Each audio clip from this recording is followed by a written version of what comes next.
Yeah. Three bearded brothers, they take the mic. Baker by name, they bring the hype. Dropping hot takes in the podcast zone. Sports debates from the comfort of home. Bakers in the booth, they speak their mind. Breaking it down, play by play, rewind. Stats and passion, you can feel the flame. From the field to the court, it's all fair game. One's got stats like a numbers machine. One spins story sharp, crisp and clean. The other cracks jokes, but his points still land. Together they're the trio with the hottest brand. Bakers in the booth, they speak their mind. Breaking it down, play by play, rewind. Stats and passion, you can feel the flame. From the field to the court, it's all fair game. Welcome back to another edition of Bearded Baker Banter, the sports podcast, episode 149. Welcome, Trent. It's the dynamic duo. Used to be trio. No, just kidding. Sleepy Trey Baker is still sleeping again. Sorry. No, just kidding. Busy school guy. We'll cut him some slack. But Tyler, we are guys. One lovely attire. I too. Thank you. I'm wearing my old school Santa bearded and jolly shirt, but I like your ostrich shirt. You mind giving a little like reveal of the sweatshirt? Yeah, I don't want to reveal too much, but okay. It's ostrich, dude. It's all fuzzy and shit. It's good, man. It's classic. Classic. Won you the ugly sweater contest before. Did win. Yes. Is a winner. So yep, it is. Wait for the new one coming out tomorrow. Ooh, can't wait. Yeah. All right. So that being said, we do have Beer Advent. We are in day number 18 that we'll be sharing with you guys. Obviously, today is technically day 19, but we always record the night before just to give our listeners a little vibe. So, hey, we are on Beer 18. It's called Everything Nice. All right. So this is from our good friend Tyler Boger. Beer number 18, Everything Nice, is a 9% ABV Belgian golden ale from Brewery Ommegang. A lot of seasonal spices, giving this beer a lot of flavors of nutmeg, cinnamon, ginger, cloves, and white pepper. These flavors are also paired with some citra hops, caramel malt, and a holiday drink that will surely warm you up by the fire next to those chestnuts. What the hell's a white pepper? Dude, I don't know. Wow. what the hell's a happy? I call that salt in my household. No. So yeah. You just got that now. Yeah. I'm going to pass the white pepper. You mean the salt? Oh, that's good. That was good. Now, Ommegang Brewery started in 1997, though.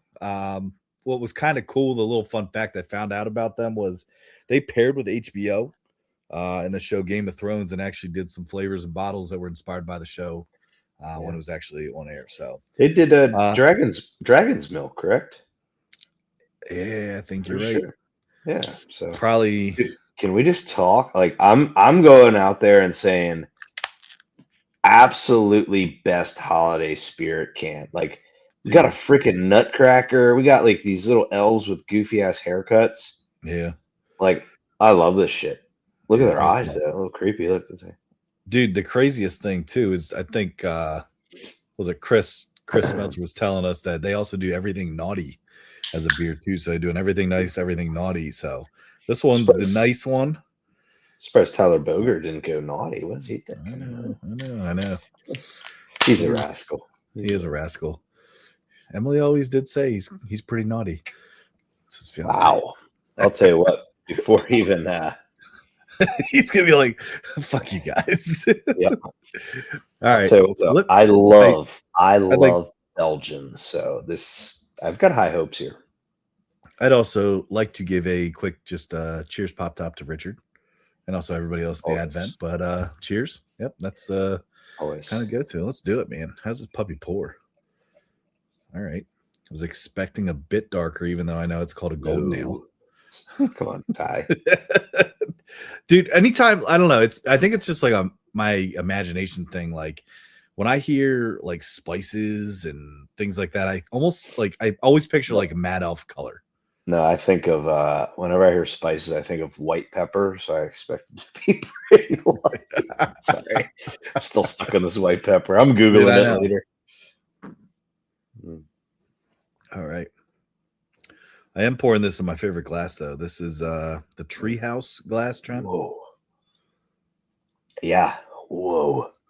Put some hair on your chest even more than it already has. I don't know if there's room for any more, but definitely nutmeg. Holy nutmegs. Put that on the holiday shirt. Holy nutmegs. Whoa. I'll tell you what, though. Perfect color for a Belgian. It's beautiful. Perfect. So our listeners can see it. I'm not going to lie. This Advent, I've been quite going to a Lagunitas mason jar style glass that has a lovely dog on it. Dude, I like that. I think I have the same glass. Yeah, I've been going to that a lot. You and I were good old glass collectors back in the day. Dude, if any place on the east or west shore had to keep the glass night, Tyler and I were there the day of, and if we couldn't get to multiple places the day of, we were there the next day saying, got any leftovers? Mainly him, because I would never ask. Do you remember that? I was like, hey, do you guys have any? And they're like, we have so many. I was like, can we get like a couple of them? Yeah. Like 2 each? They're like, yeah, sure. I think it was like blue something. Yes, you're right. It was Blue Yeah. Point. At It was like a blueberry ale, I think. Yeah. Shout out Aruga's unofficial sponsor. Yeah. Good Love call. your wings, Buffalo Ranch. Sorry. Dude, I'll tell you what, man. Hey, if you're Mm. in the way this thing is in the glass, you're not gonna be able to see it on camera. But these things, man, these things are just dancing. Like, I don't know. Can you see it? Look at it moving. Mm. It's almost like a fucking snow globe. Wait, you got sediments in there? Dude, no, it's just like bubbles. Yeah, I'm seeing bubbles. I'm looking for sediments, man. We're really analyzing this shit. But Tyler, It's probably all that fucking white pepper. real quick. Take a gulp of the beer. Take a gulp of the beer. All right, And I'm gonna say so. Keep it like hold on to it. Don't. Okay. Just like keep it in my mouth. Yeah, I didn't want to say that to you because that sounded weird. But I really almost said that, but then I was like, oh god. But seriously, do it. Ready? And then once I say what I have to say, then drink it. And Okay. Ready? Snickerdoodle cookie. Ooh, okay.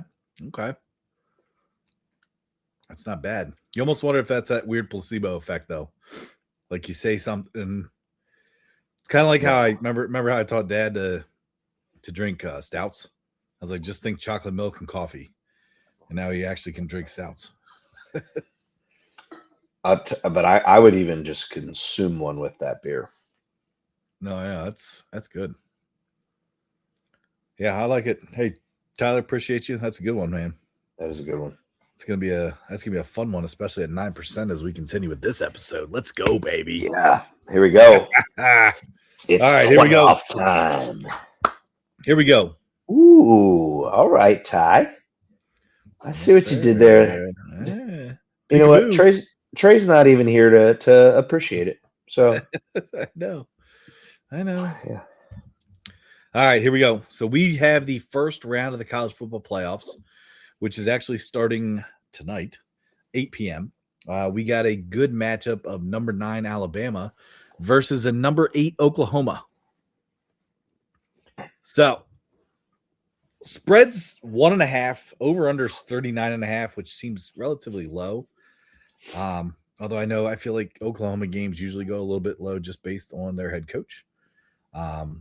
But yeah, this is gonna be a good one. They I don't know. I do think, I was watching some ESPN the other night and they were, going through the game and everything and talking about it and stuff. And they said about, Mateer, the quarterback for Oklahoma, and he said, he needs to look to see if Alabama's going to be playing man coverage. And the reason that they talked about the man coverage is because a lot of the success that he's been having right now as a quarterback is coming from scrambling. His passing ability hasn't been the same since his hand issue and everything, but he's actually been getting things done with his legs. And I thought that was a great analysis because obviously man coverage, quarterback has the option to go unless you got a spy on him or somebody else.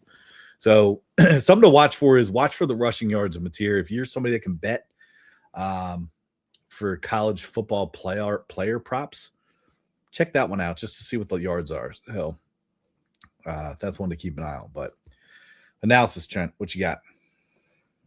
Well, so this is interesting because we do have two teams that have played each other. Oklahoma won that game 23-21 in mid-November. I mean, when you look up matchup wise here, they're very equal in terms of offense. Now, where Bama has the advantage is obviously the passing game. And that's where, like, this is what's made this game really hard for me is Oklahoma's not as good at defending the pass as they are at defending the run. Yeah. But does that mean that, is Bama going to be completely one-dimensional? And, man, and then you look at, like, this is crazy, but, like, Oklahoma had an additional day off, correct? Or sorry, additional week off compared to them. So, like, there's a couple factors that really went into this for me. Yeah. I honestly, when it comes down to it, like, I'm still not there with, like, like, everyone wants to pick Bama in the big games because of the Saban effect. Like, you just think you associate Bama with Saban, and Saban wins the big games. Even when they're underdogs, you're like, hell yeah, Bama's an underdog with Nick Saban. My God, I'm going to take it still. Like, it's not a dumb bet. It's a smart bet. Yeah. But in this case, I would be taking – are we allowed to take money lines? Yeah, man. I mean, yeah. I would be taking is one I would – for an underdog pick, like, it's very rare for me to take 1.5. Like, if I'm going to take an underdog at 1.5, I'm probably just going to bet their money line. Like, I think they're going to win. Right. So I believe that it is super low scoring, and I believe that a very low scoring affair is going to favor Oklahoma. So I am going to go Oklahoma to win this matchup in the 8-9 seed. Okay. Now you do know Alabama's the underdog, right? Yeah, I'm not. So, like, what I'm saying, like, that's why I'm not picking Bama, because I don't like. I don't like them. Right, I got you. I got you. I see what you mean. I got you. Sorry if I confuse you on that. I was just saying, like, I got you. I don't like Bama here. I don't know what it is. Like, I don't think they're going to win the game. I don't want to get too crazy, Ty. Yeah, but I think Caleb Dubauer's going to Michigan. Okay, so that's a perfect segue. If you don't mind, if I can kind of jump in here. Yeah, because I think you might be right onto something. I truly think that Alabama does drop this one. Not by much. Maybe 2 field goals, maybe a touchdown at the most. But I do think they drop it. I do think that DeBoer is going to Michigan. Whether people want to believe it or not. And I know that, back on a couple of weeks ago or 2 weeks ago, we had talked about, hey, such and such leaving Alabama to go where? I forget. Where did we say he was going to go, though? Who? DeBoer. Penn State. Okay, so there was that prediction. Obviously, none of us saw the whole Michigan thing happening, besides a couple people prior to that happening, which that's a whole nother investigation under standpoint. But that being said, if he goes to Michigan, I still do stand by my prediction that Dabo Swinney goes to Alabama. And honestly, I think at this point too, I like Dabo as a coach. And I know this is way off topic, but I like Dabo as a coach. I think it's kind of one of those Andy Reid with the Eagles effects, where you've had a lot of success with your team, but you just kind of worn your welcome out. Where hey, it's time to start fresh somewhere else. And I mean, again, look at Andy Reid did with the Chiefs.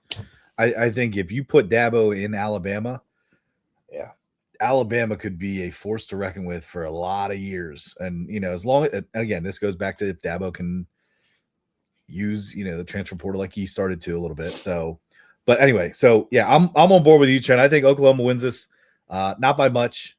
I will take the 1.5, just because it's It is what it is, and I think they'll win by at least a field goal. You're taking Oklahoma 1.5. Yeah, -1.5. Yeah. So, but I think the word that a lot of experts are using is defensive slugfest. So 39.5, while it seems low, don't be surprised that this could be a game like 20 something to like 17, like it could be pretty low scoring. So, yeah. All right, let's move on to Saturday at noon. We got Miami, Florida, the controversial team in the playoff against a number 7 Texas A&M team. I think interesting story too that hasn't been getting a ton of hype, and I'm sure it will. Is just Carson Beck. Carson Beck, leaves Georgia, goes to Miami, right? Said the slot. Everybody, he leaves. First off, why you're leaving Georgia, whatever. That's whatever. That being said, I think a lot of people were on the Miami hype train, especially early, when they really apparently couldn't be beat. Lost 2. Dropped a couple, and then all of a sudden they're at risk of not making the playoffs. And I think it's interesting to kind of see Carson Beck back in the playoffs just with a different home. So that's kind of my storyline that I'm interested in watching here. Kind of see how he goes against, especially in A&M. Ranked at 7 here because A&M's one of those teams where a lot of people don't give them a lot of credit. Who'd they play, and everything else. But I like A&M here. I hate the 3.5 spread. I think we've talked about that a lot. Hate 3.5 spreads. That being said, I'm going to take it anyway. So give me A&M -3.5. All right. I love everything that you said, Ty. Thanks. I think the difference is actually going to be the quarterback play. When I say that, I think Reed's ability to run the ball and make plays with his legs at quarterback is going to be a huge difference. Beck's played well. His time in Georgia was kind of like that whole thing with college football is like, oh, like cool, like our quarterback's coming back for a 17th year, like, yeah, great experience, but it also means that he's not good enough to make the NFL, right?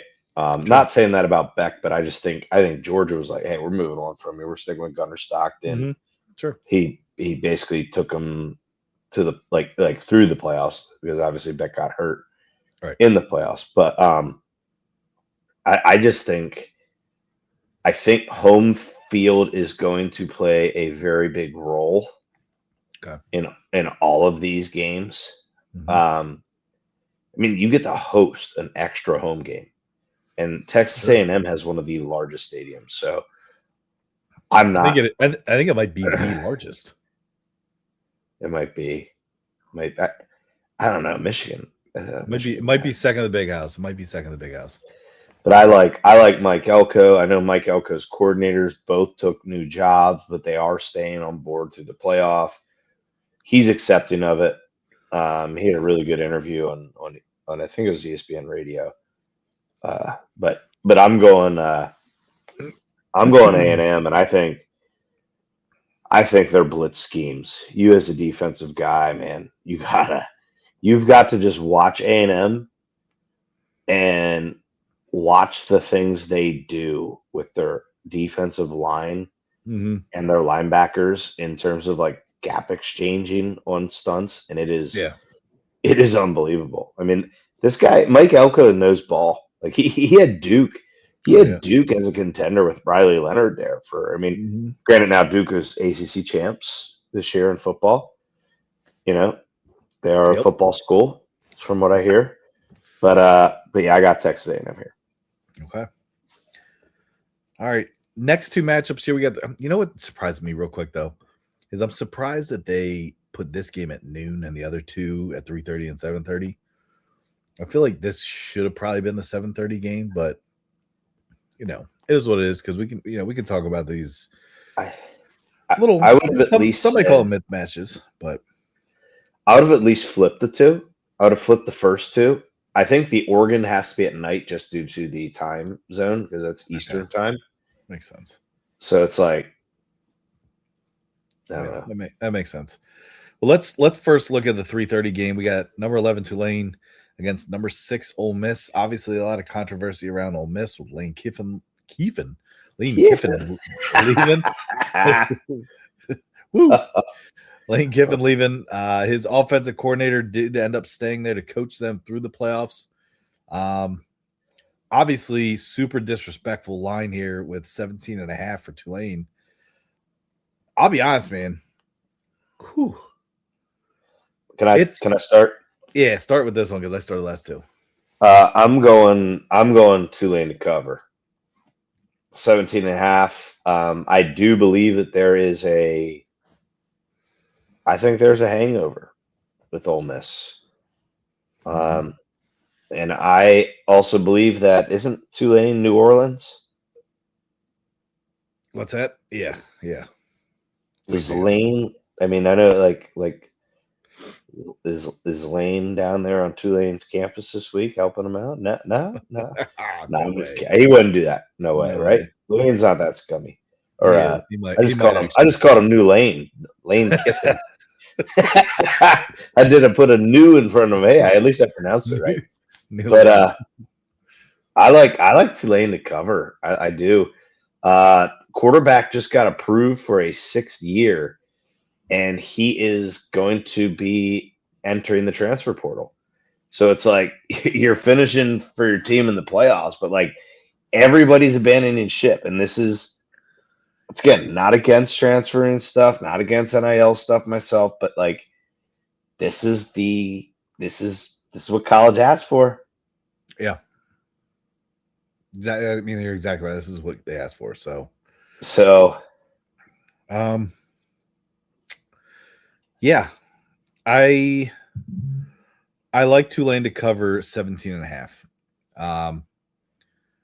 That being said, Ole Miss has a good football team. I think they have a pretty good offense. But I agree, man. I think there's just too much drama going on with Ole Miss here, and I think there's a lot of disrespect in the sense of everybody's just writing off Tulane and JMU. You know, it's like, oh, come on, cakewalk, move on to the next game, please.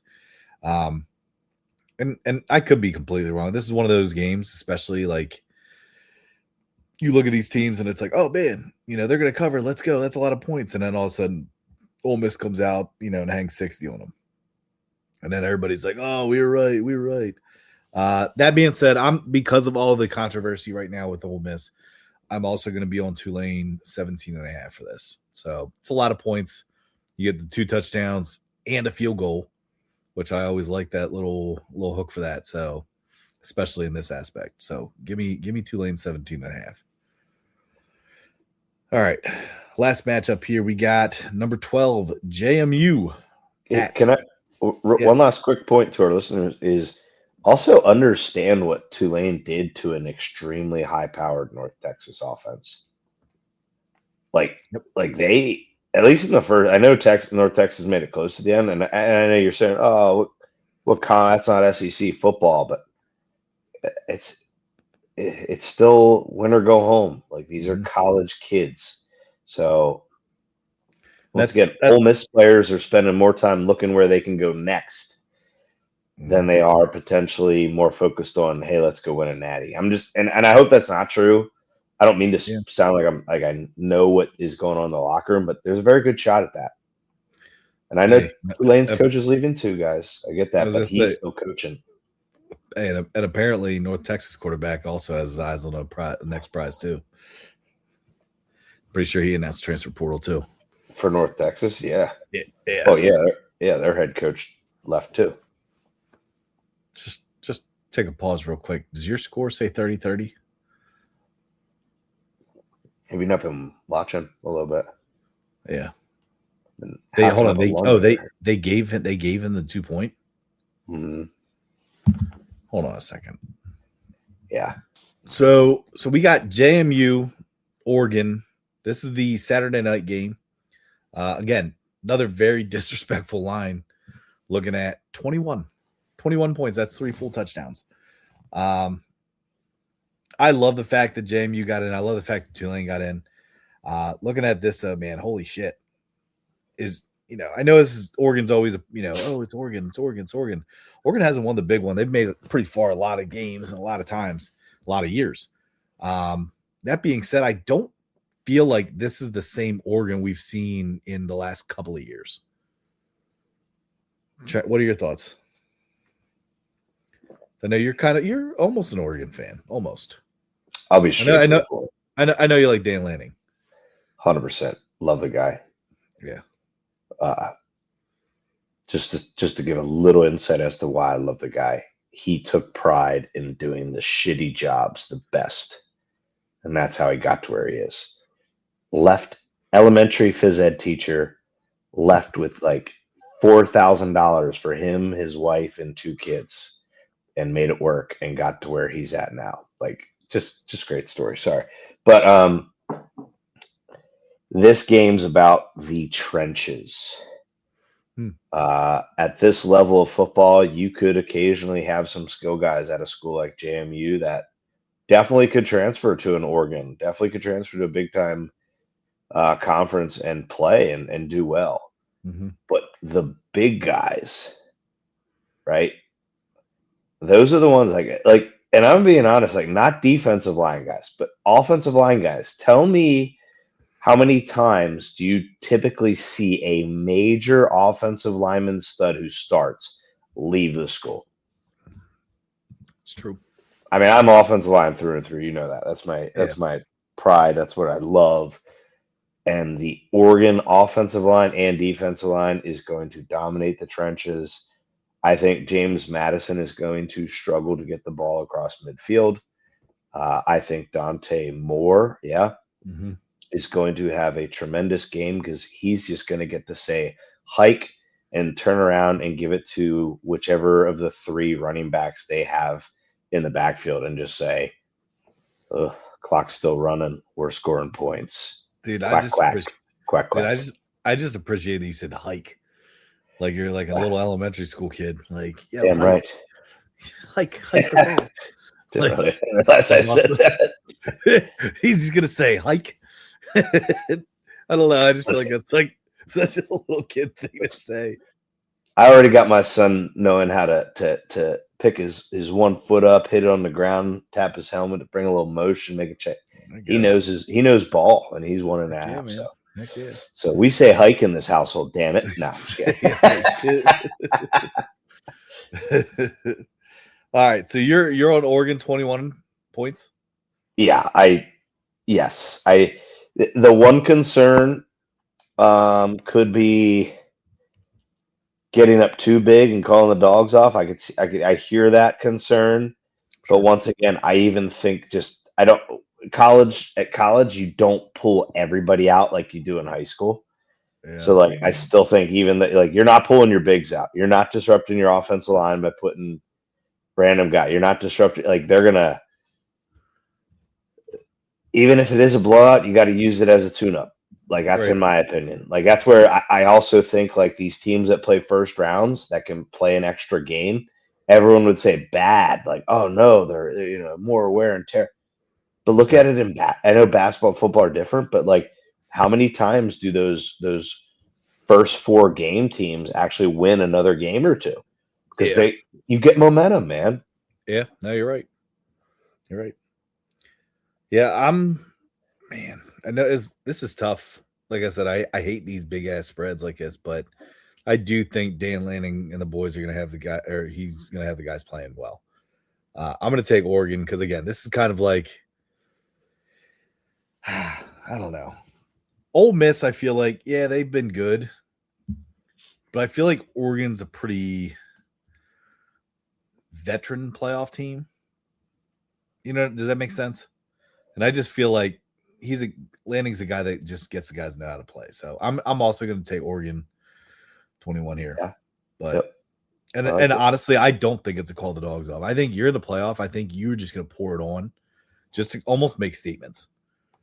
And I feel like they're going to make a statement and be like, oh yeah, hey, this is why, they should be in it kind of thing. So that's where I'm at.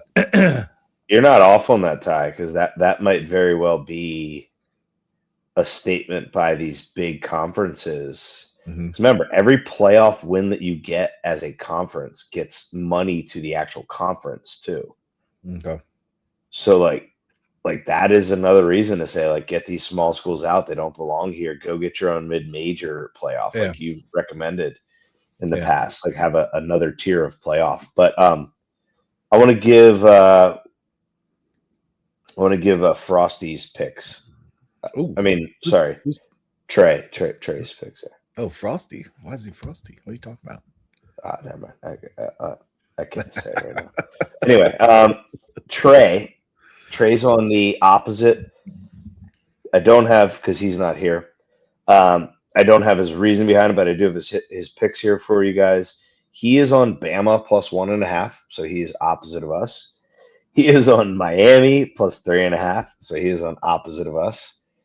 And then he is on board with Tulane plus 17.5. He has down for Oregon minus 20.5, which would be a much more like favorable line, so you could potentially not push. But that's where Trey's at. So he's got Bama, Miami, Tulane, and Oregon. Fucked it up again. You said the wrong name. Tulane. Tulane. I said Tulane. Okay. All right. Hey, I do think I did. So that was from earlier today, but Oregon is 20.5 right now. So take that if you can. So, all right, cool. Let's do it, man. All right, cool. Let's rattle off a couple other bowl games here. Pick'ems. Real quick pick'ems. Let's just do a spread pick'em. You know, you taking this, you taking that kind of thing. So, okay. First, we got the Myrtle Beach Bowl Friday at 11 a.m. You got Kennesaw State, Western Michigan. Spread is +3 Kennesaw State. If I could live anywhere in the world, it'd be Myrtle Beach. I'm going Kennesaw State. Kennesaw State. Ooh, okay. I'm gonna go Western Michigan on this -3. Just because. All right. Beer bet it. No, I'm just kidding.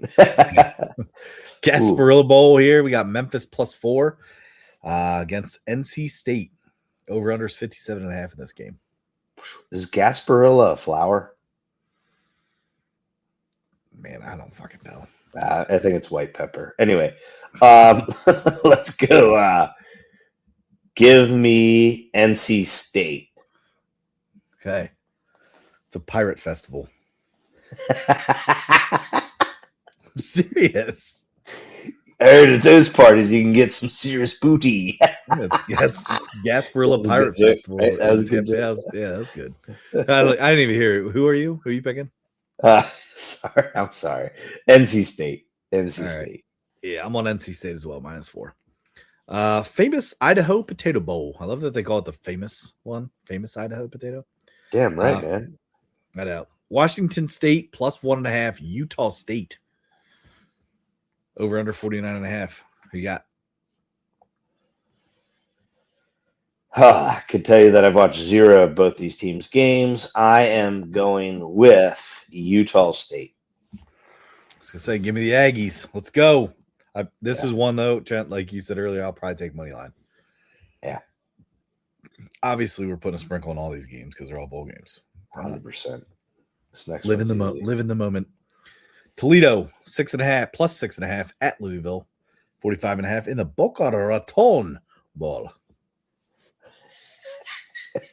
Isn't that in Florida? I don't know. I'm pretty sure it is. It's not playing in Italy anyway. It might be played in Italy. Boca Raton. Yeah, capisce. Forget about it.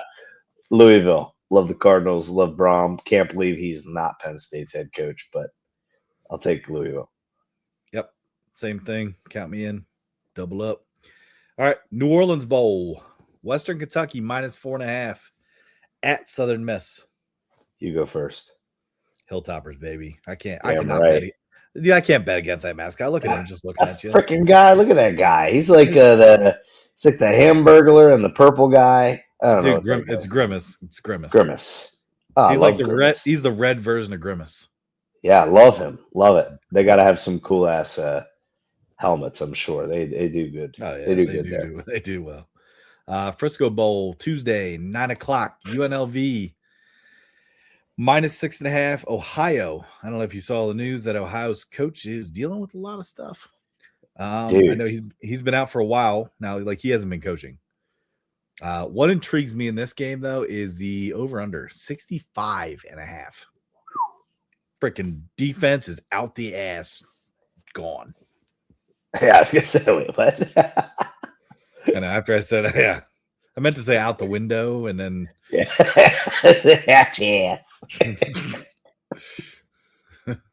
Boca Raton. Let's go. Throwing it out the ass. Let's go. Let's go. Holy hell. Excuse me, I apologize. I'm going UNLV. I think the news that's coming out is a major distraction to overcome. Agreed. I'm on UNLV as well.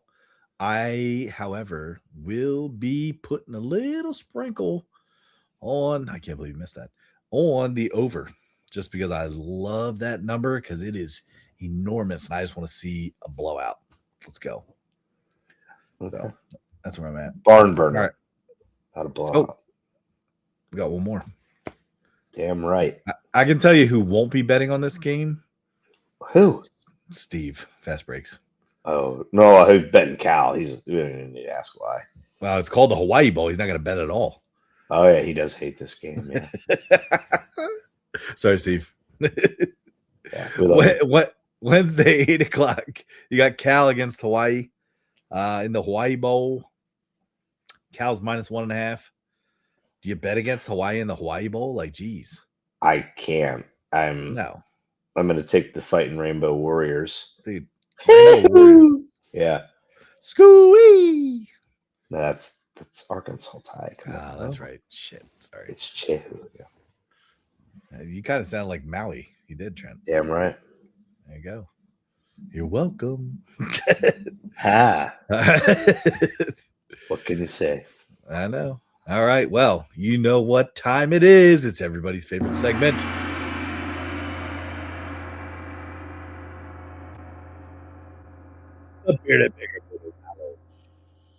This week, interestingly enough, we got Roger Craig was the first NFL player to record at 1,000 yards receiving and 1,000 yards rushing in the same season, which was the 49ers in 1985.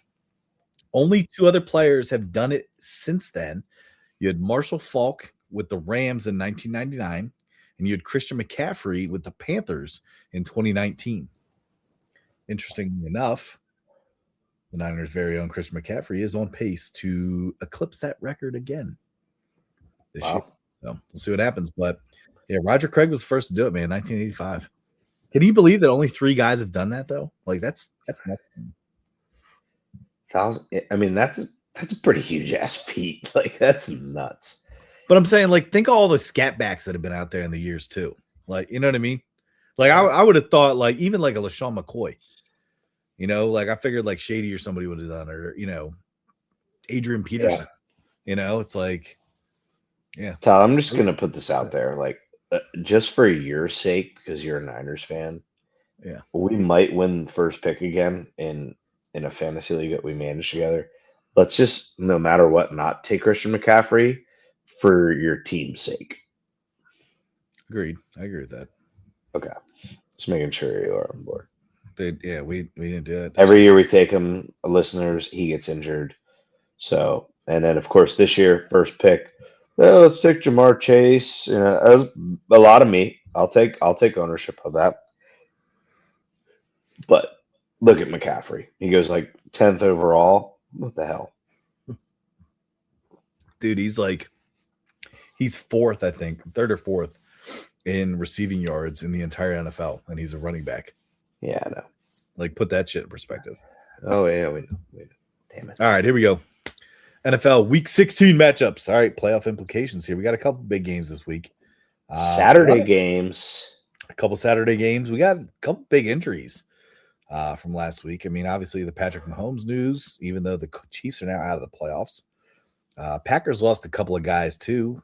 One in particular, Michael Parsons. A couple guys went down there too, so I mean it's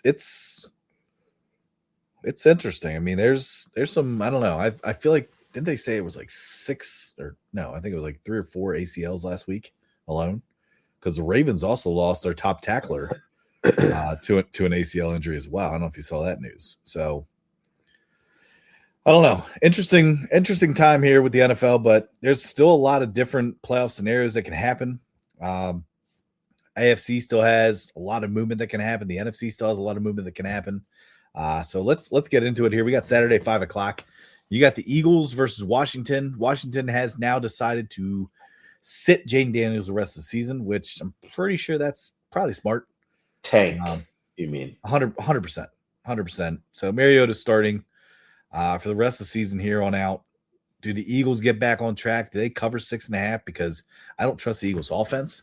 But Washington's not very good this year. So where are you going? I need an enormous game from Saquon Barkley. And that's what we shall get. Defense in Washington isn't that good.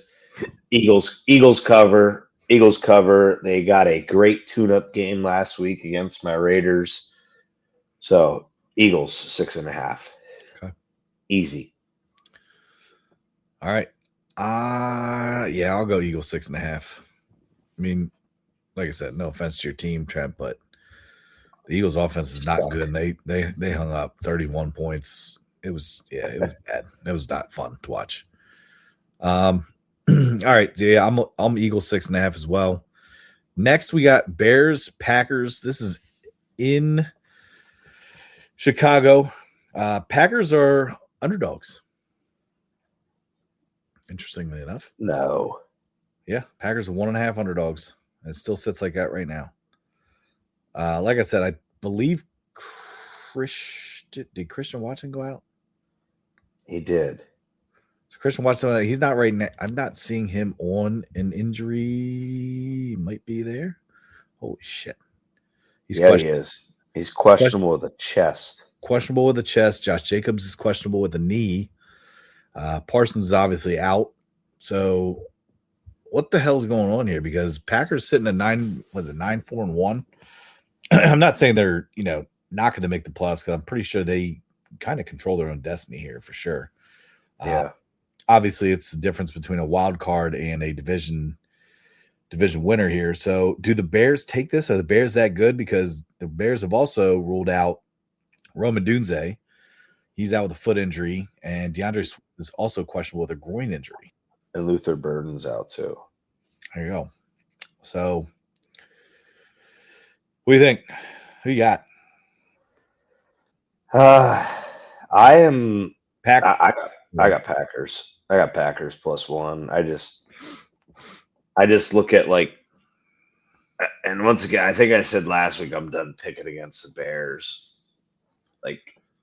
But I also just this is actually harder than you think. I mean, I just think the value to get Packers as an underdog for positive money is too hard to pass up.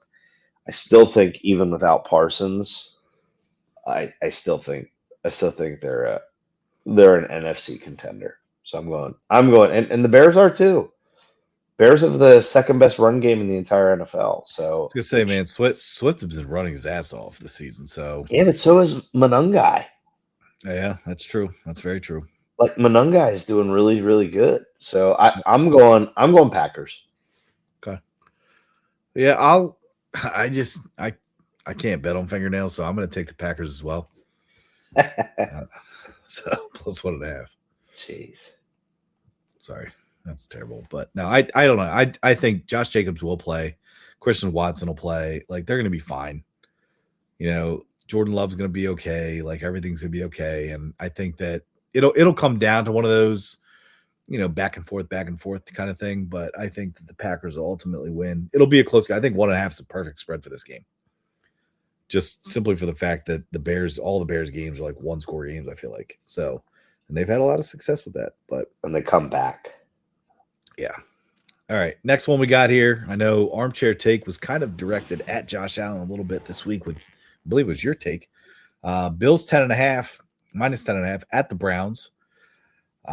This short and sweet here for me. Give me the Bills 10.5. I just don't think the Browns are that good, period. And I think Stefanski leaves. Keep an eye out for Deion Sanders as the new head coach of the Cleveland Browns. Oh, Keep an eye out. Keep an eye out. wow. That's all I'm saying, dude. Just keep an eye. Hey, 45 minutes, 26 seconds. Heard it here first. Bearded Baker Banter. When it happens out in the offseason here, you can refer back to this clip right now. All right. Clip that. I'm going Bills. Shador Sanders, I think they said he could have spiked the ball his last 8 throws, and he would have had a higher QBR than what he actually had. So I don't know how that works, but I once again need a big Josh Allen week. Come on, Josh, pull through for me, please. Yeah, that's dude. Fantasy, man. Jeez. He's had his ups and downs. I mean, for early in the season, he was a stud. And it's like, oh, I forgot how to play football for a week or two. The only thing that I'm going to say is this is what's surprising is this is the worst defense he's ever had. The Bills. Yeah. Yeah. So, but I still think dude, that sucks for you, but you better once again, no Burrow, no Lamar potentially, no Patrick Mahomes. Go win it. Geez, I have nothing against the Bills winning it because I know my Raiders aren't going to win it. But if none of our teams as brothers and family are in it, I'd be okay with that. If it's Bills Rams, I'm 100% cheering for the Bills. 100%. Yeah, come on. I like Josh Allen as a player. I'm thoroughly convinced it's bad timing, but now is a perfect year for you to go win it. Mm-hmm. Absolutely. I say bad timing because of Chiefs. Chiefs. I know. Chiefs and everybody else. The AFC's been tough, and then there's a lot of elite quarterbacks that are about the same age as him too, which makes it tough. Yeah. You know what I mean? So, but I think your point to the bearded armchair point was you now have Bo Nix. You now have why is his name escaping me here? Stroud. All right. You now have a couple of these guys, man. Drake May is the one I was thinking of. Yeah. Herbert. Was it Justin Herbert? I feel like Herbert and him are close though, in terms of age. No, Allen's higher in age. Okay. But there are a lot of young quarterbacks here that are. I'd even and I know they've struggled this year, but I'd even put Jackson Dart in the mix now. Brock Purdy in the mix now. So I'd say that Jackson Dart. Just watch. Just keep an eye on the Giants. Depending on who they get as their coach, they're going to be. I think the Giants fucked up by firing Dable when they did. So there's some people saying, and this is a stretch, but there's some people saying for the Giants to even trade Dart and draft Mendoza if they get one. He's so dumb, dude. Because once you get Scatterboo back and you got Jackson Dart, they have an elite. Are you sure it's Scatterboo? It's not Scatterbo. I don't know. I've heard both, so we'll see. He's scatting his boo everywhere. Remember? Yeah. All right, here you go. This is a big matchup here. Sunday, 1:00. A lot of people be like, "Wait, Bucks Panthers, big matchup? Hell yeah!" Damn right. So you got Buccaneers -3. Who wants to actually win the division? Because God damn it, they both had an opportunity. They both freaking lost. I think there's something going on inside the Bucks locker room. What though? There's some sort of turmoil because there's a lot of bad snippets, media snippets right now. And I think there's some guys in there that aren't as desperate to win. So I'm going Panthers. Okay. I'm going to take the Panthers +3. I like that spread. It's close. It's close. That's what I'm taking, by the way. Yeah, no, I know. I like the Panthers +3 as well. They still have 2 more games, which we'll talk about here in a little bit. So give me Panthers +3 in this, especially in Carolina. Let's see what they can do. All right, next one here. We got Sunday, 1:00. This also has a couple of good implications here. Is Chargers, Cowboys, Dallas pretty much out of the playoffs at this point in time. Not much of a shot. They're still a very tiny piece. Tiny piece. Teddy. No one likes a tiny piece. But Chargers, man. Chargers, AFC has a couple teams right now that really could flip a spot within a game. You know what I mean? And Chargers being one of those teams. Chargers have had a hell of a schedule here in the week out, playing the Eagles and then the Chiefs in back-to-back weeks and actually pulling out 2 wins, which I'm sure many people did not see that coming, especially last week against the Chiefs. I mean, the Chiefs were favored at 5.5. So what are you looking at here, Trent? Chargers plus 2.5. Chargers plus 2.5. Because I'm just going to give that's my pick, but I'm also going to give a great player prop to take. Okay. Dak Prescott interception thrown. Okay. What is the Chargers defense known for doing? Yeah. Keeping everything in front, tempting you to take a risk deep. Yep. Right? But they want you to check down. Dallas, they like the big play receiver. They like the Pickens, they like the Lamb. I think both those guys are prima donnas that are not going to be satisfied with little dinks and dunks. So I got Chargers and Dak Prescott to throw an interception. Okay. I don't know the odds, but I'll look them up as you're giving yours. Okay. Yeah, I'm Chargers 2.5 for this for sure. I think Cowboys drop this one. I mean, they're too inconsistent. You know, we look at them at one point and be like, oh man, Cowboys actually could be a good team. Too inconsistent. So I'm taking Chargers 2.5 for sure. Got it? No. But I will give you a little quick shout out here. Tennessee Tech by 11. Good job, Let's go, baby. Thank you. Here we go. Sunday, another Sunday 1:00 game. Here we got Vikings -3 at the Giants. Over under 43.5. Who are the Vikings, man? Like, who are they? JJ McCarthy, 1 point can look like great. Actually, I say 1 point. I'd say maybe every 6 games.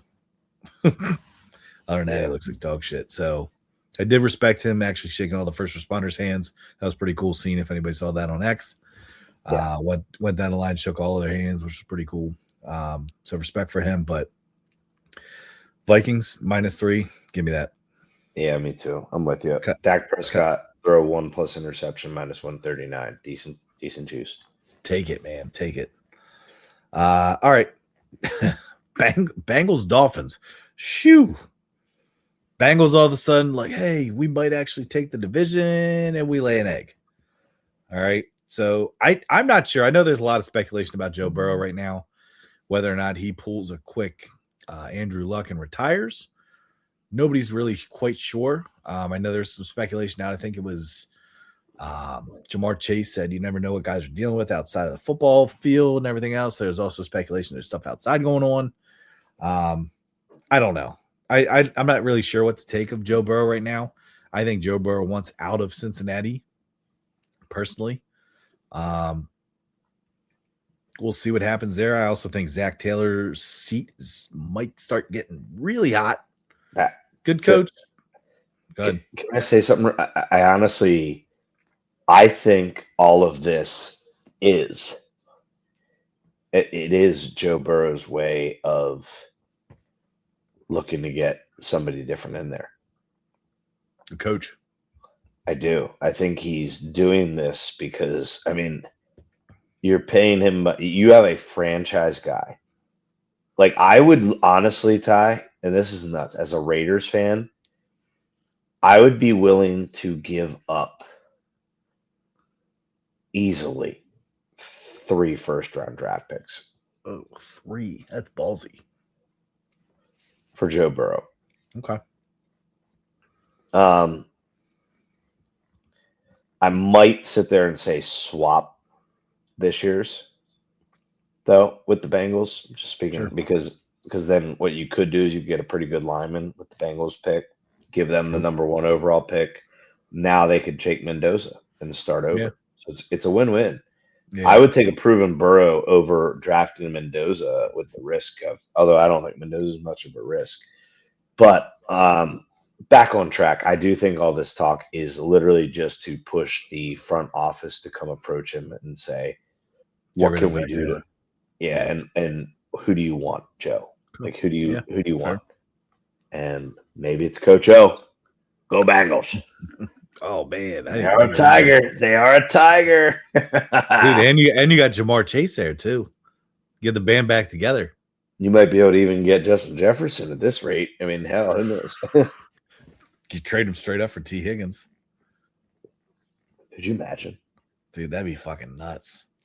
That's You wild. know, nobody's gonna trade that straight up. No. But I do love the Bengals minus 4.5 because I do think Higgins comes back. Warm weather. Yes, Bengals defense sucks, but you got Quinn Ewers starting his first ever NFL game. So I'm going. Yeah. So on the other hand, there you got Quinn Ewers. You're right. Zach Wilson serves as the backup, which is interesting. I think Mike McDaniel is starting to see the writing on the wall here. Tua's time in Miami is done.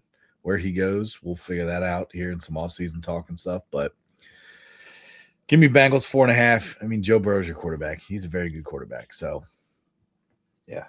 All right. Let's go Sunday, 1 o'clock. Chiefs, Titans. Chiefs are still -3 against the Titans. What are you doing here? Oh my gosh. I don't know what I'm doing here, but I'll be short and sweet. Give me Titans +3, dude. +3. Titans didn't look terrible against San Fran. They didn't look terrible, and they won the week before. I'm taking Titans. I think the Chiefs are in shambles. how did it I just don't know how the Chiefs are going to respond knowing you don't have a chance to even make the playoffs. That's exactly what I'm saying. So I think that's I know both teams are in the boat, but does Chris Jones still play as hard as he normally does? Does Travis Kelce he always play hard? Try? I gotta go Chiefs because I think they have the better defense. Okay.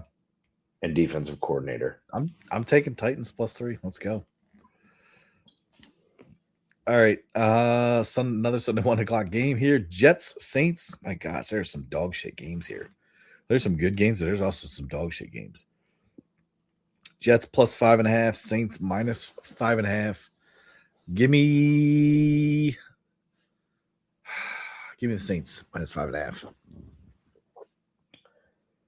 Yeah, I'm on board with that. I actually think they're playing okay with Shuck. I know, I'm just kidding. All right, here we go. This is a good win. Here we go. Sunday, 4:05.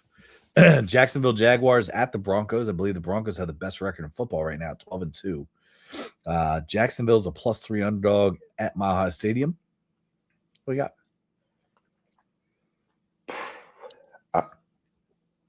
Man.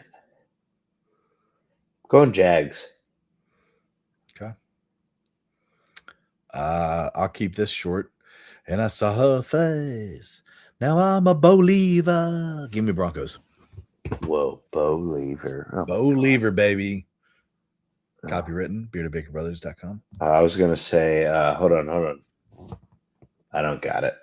I was going to make a Stevie Nicks. I don't got it. I don't know her songs. Right. Here we go. Falcons Cards. Sunday 4:05. Falcons are -3. You like that, huh? I'm going Falcons. Yep. Kirk Cousins, shout out. Kyle Pitts, give me a 3-touchdown week again, please. Kirk and the Dirty Birds. I'm on it too. Steelers, Lions, big game here. A lot of playoff implications. Steelers are a 7-point underdog against a Lions team that is struggling. Yeah. I like it. Lions, -7. Oh, damn. Part of me wants to take that. I know they're better. Yeah, I'm going Lions. I think that +7 there, I don't know. I think people might be tempted to take it because of recency bias, the way that the Steelers played. Yeah, give me Lions as well. Raiders, Texans, 14.5. Texans. Yeah, sorry. Texans. Raiders didn't score a point on the Dude, Eagles. Over under 37.5. Nuts. They didn't score a point on the I know. Eagles. They're not going to score a point on the Texans. They're not going to get the ball past. They might. I don't know if they'll get a first down tie. Yeah. I don't know. All right. What's the over under first downs? I don't know. 3.5. All right. Sunday, 8:20. Patriots seemingly to be an underdog at the Ravens here. Ravens are in desperation mode, but their schedule, which we'll look at here in a little bit, is not too favorable. Are you backing the Patriots here? Are you gonna think the Ravens are gonna take this? I think the Ravens take it because this is where I think the Bills are going to get a better seed. Okay. And I believe the NFL wants, matter of fact, they need that last week matchup to be a playoff game between the Steelers and Ravens. It's true. Yeah. Parity league, as Trey would say. It does have a corncob pipe.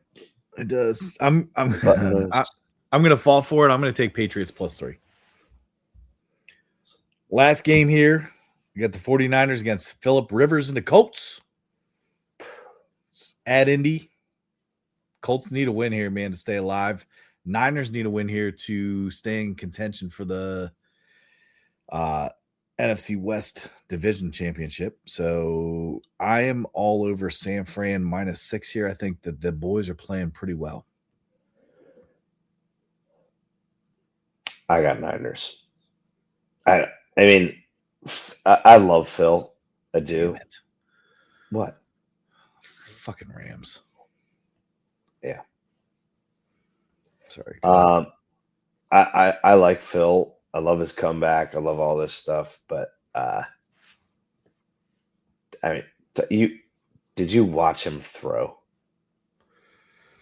Like Phillip Rivers? Yeah. it was not pretty. I know, but Trent, he's 44, has been out of the league for how long? I know, but And dude, the fact that he could literally step in, I said this to Dad last week. I said the fact that he could step in, have over 100 yards passing, which is fine, right?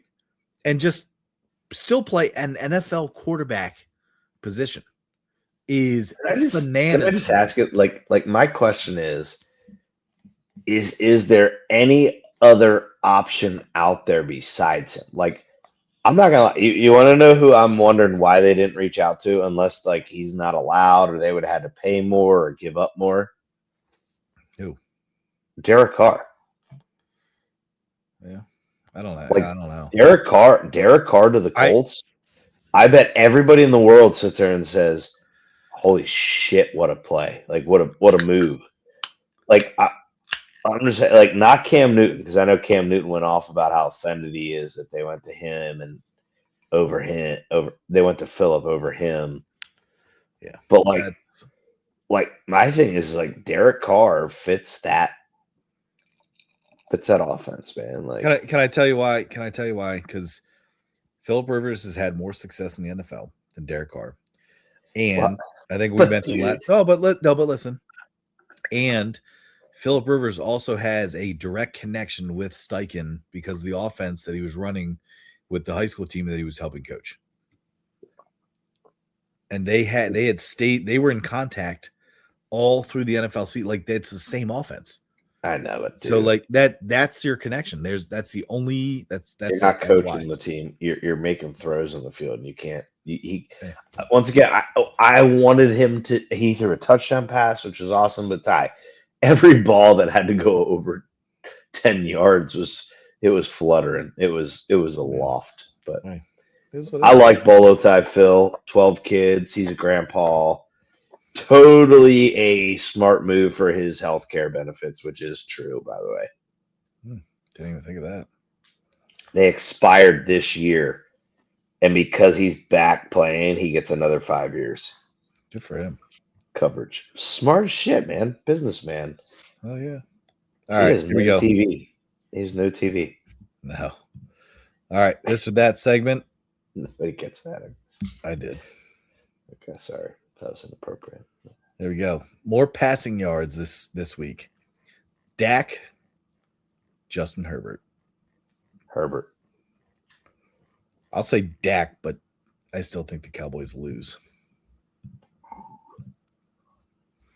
More rushing yards. Swift, Jacobs, both questionable. I am gonna go Jacobs. I'm gonna go Swift. Yeah, but Swift splits time. Still going Swift. More receiving yards. Metcalf, St. Brown. St. Brown. I think so. I don't know. Metcalf was coming in his own last week. Last week. Now I'll go St. Brown as well. They played the freezing cold Dolphins. I know. More all-purpose yards. McCaffrey, Jonathan Taylor. Can't pick against McCaffrey. I can't. It's Well, a thousand guy potentially. Like It's and holy you know shit. it's funny as you say that. My outlook on that is I'm not picking somebody that's going against Robert Saleh's defense. Even without a Fred. Fred's gonna be back, Trent. Fred's gonna be back this playoff. I've seen videos of him sleeping in a hyperbaric chamber. Dude, he's gonna be back. He's gonna come back. Okay, literally either for the NFC Championship. If not, he's gonna come back to play in the Super Bowl, and that motivation that team will have will be insane. Then if Patrick Willis comes back with him, like we'll see. Stop it. We'll see. Hey, that's a rumor. All right, here we go. NFC South here. 7-7 Bucks, 7-7 Panthers. This graphic took me a little bit to put together because there was a lot of details involved. All right, so here's what we're looking at. Bucks have the Panthers, Dolphins, Panthers. Panthers have the Bucks, Seahawks, Bucks. Who wins the NFC South? It's essentially control your own destiny. I'm going Panthers because it's going to go Panthers win this week. They lose next week. Bucks win next week. And then you got another playoff game on a week 18. Like NFL is just going to have the biggest chub. The fact that they've got basically, Roger Goodell's just sitting in his chair with his chub on, eating M&Ms. Yeah, with a clown nose on too. You see, I wish this was in Germany. What Boca Raton?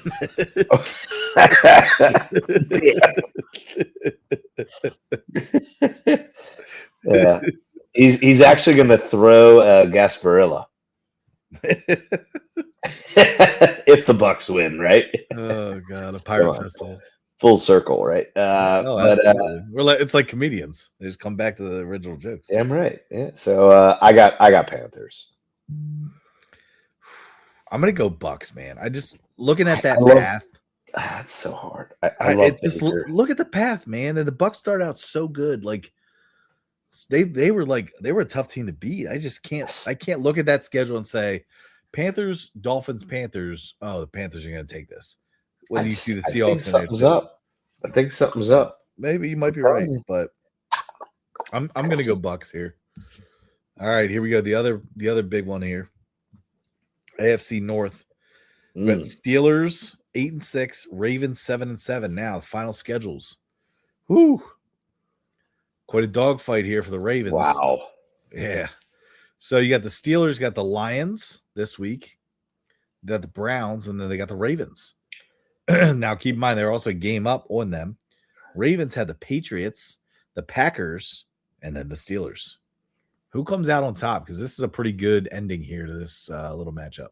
I have no idea how this will work out, but these hold on. I'm trying to run the match. So, ready? I got Ravens going win, lose, win. Okay. That's 9-8. Okay. And then I have Steelers going lose, win. So lose, win makes them what? 9-7. Oh. And then they lose. They and both they're be both 9-8. 9-8. Who won the earlier matchup? Steelers on a bogus call. So then Steelers are your champs. Mm-mm. Based on tiebreaker? Not if they split. Oh, I don't know. I don't know what it goes to. I think that win against the Patriots might be huge. I bet strength of schedule tiebreaker. Possibility. Or divisional record, though. Because I think it goes divisional record then first. It's going to be interesting. It is going to be interesting. Ravens almost have to win out to get in, I guess. But 100%. I feel like they would have said if that would have been that will be stated this week for sure. But yeah. What is I'm gonna? I think the Steelers sneak in. So that's where I'm going. All right, you ready for this? Wait, oops. Damn. All right, try 2 more here. Then we'll be done. More likely to win the upset: Tulane against Ole Miss or JMU versus Oregon. We both on Tulane on this. Yes. Okay. All right, and our last one here, Trent. Ready? This or that. What pocket do you keep your cell phone in? Right. Right pocket, left pocket. Right. You a front pocket guy? Yeah, I would not risk my fat ass sitting on my phone. How about your wallet? Because this started out. This is a conversation I had with Jeff. Wallet is always left. Mm-hmm. Phone What is about always keys? right. What about keys? Keys, I don't keep. I will always keep in the opposite pocket of my phone. See, dude, you're just like me. We're the exact same. Keys will scratch your screen. It's exactly that's what happened to me. That's why I keep it opposite. Yep. Me too. That's why I keep them opposite. So yeah, I'm right pocket. Same thing. Yep. All right. College basketball real quick. Anything matchup wise? Let's just pick a winner. Ready? Yep. St. John's, Kentucky, Saturday, 12:30. Red Storm. Johnny's just good. Give me the Wildcats. Tar Heels, Ohio State, 3 o'clock Tar Heels. Saturday. Tar Heels. Double that. Saturday, 5:30, Houston, Arkansas. Arkansas. I'll take Houston, Tiny Arms. Saturday, 6:30, Auburn, Purdue. Wow. Purdue. I'm gonna take Auburn. Just be a little bit different. Saturday, 8 o'clock, little nightcap here, Trent, from Saturday. Texas Tech, 19, number 3, Duke. Yeah. I mean, very prone time to lose, but I'm taking Duke. Duke wins, Texas Tech covers. I don't even know what the line is. And then Monday, 8 o'clock, last big game here. We got Illinois, Missouri.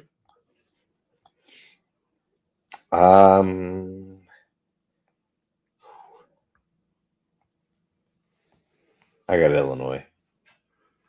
I'm on Missouri, man. If it's a true road game, I could see them covering for sure.